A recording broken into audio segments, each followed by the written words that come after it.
कामिका एकादशी कथा। युधिष्ठिर ने पूछा, गोविंद वासुदेव, आपको मेरा नमस्कार है। श्रावण के कृष्ण पक्ष में कौन सी एकादशी होती है? कृपया उसका वर्णन कीजिए। भगवान श्री कृष्ण बोले, राजन सुनो, मैं तुम्हें एक पापनाशक उपाख्यान सुनाता हूँ, जिसे पूर्व काल में ब्रह्मा जी ने नारद जी के पूछने पर कहा था। नारद जी ने प्रश्न किया, हे भगवान, हे कमलासन, मैं आपसे सुनना चाहता हूँ कि श्रावण कृष्ण पक्ष के में जो एकादशी होती है उसका क्या नाम है, उसके देवता कौन हैं तथा उससे कौन सा पुण्य प्राप्त होता है। प्रभु यह सब बताइए। ब्रह्मा जी ने कहा, नारद सुनो, मैं संपूर्ण लोगों के हित की इच्छा से तुम्हारे प्रश्न का उत्तर दे रहा हूँ। श्रावण मास में जो कृष्ण पक्ष की एकादशी होती है उसका नाम कामिका है। उसके स्मरण मात्र से ही वाजपेयी यज्ञ का फल मिलता है। उस दिन श्रीधर, हरि, विष्णु, माधव, मधुसूदन आदि नामों से भगवान का पूजन करना चाहिए। भगवान श्री कृष्ण के पूजन से जो फल मिलता है वह गंगा, काशी, नैमिषारण्य तथा पुष्कर क्षेत्र में भी सुलभ नहीं है। सिंह राशि के बृहस्पति होने पर व्यतीत और दंड योग में गोदावरी स्नान से जिस फल की प्राप्ति होती है वही फल भगवान श्री कृष्ण के पूजन से मिलता है, जो समुद्र में और वन सहित समूची पृथ्वी का दान करता है तथा जो कामिका एकादशी का व्रत रखता है वह दोनों सामान्य फल के भागी माने गए हैं। जो ब्याही हुई गाय को अन्यान्य सामग्रियों सहित दान करता है उस मनुष्य को जिस फल की प्राप्ति होती है वही कामिका एकादशी के व्रत करने वाले को मिलता है। जो नर श्रेष्ठ श्रावण मास में भगवान श्रीधर का पूजन करता है उसके द्वारा गंधर्वों और नागों सहित संपूर्ण देवताओं की पूजा हो जाती है।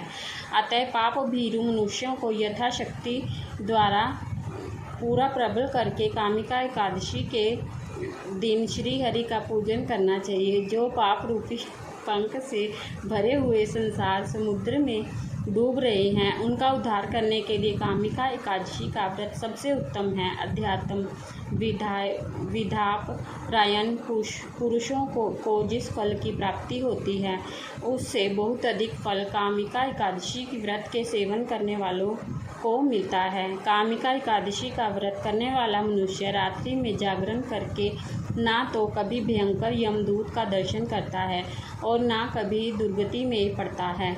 लाल मणि, मोती, वैदूर्य और मूंगे आदि से पूजित होकर भी भगवान विष्णु वैसे संतुष्ट नहीं होते जैसे तुलसी दल से पूजित होने पर होते हैं।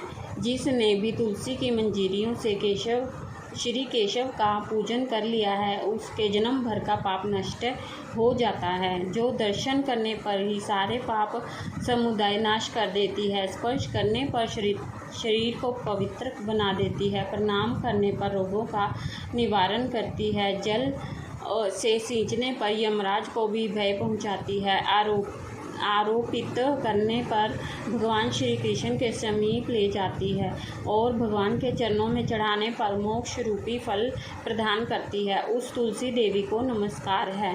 जो मनुष्य एकादशी को दिन रात दीपदान करता है उसके पुण्य की संख्या चित्रगुप्त भी नहीं जानते।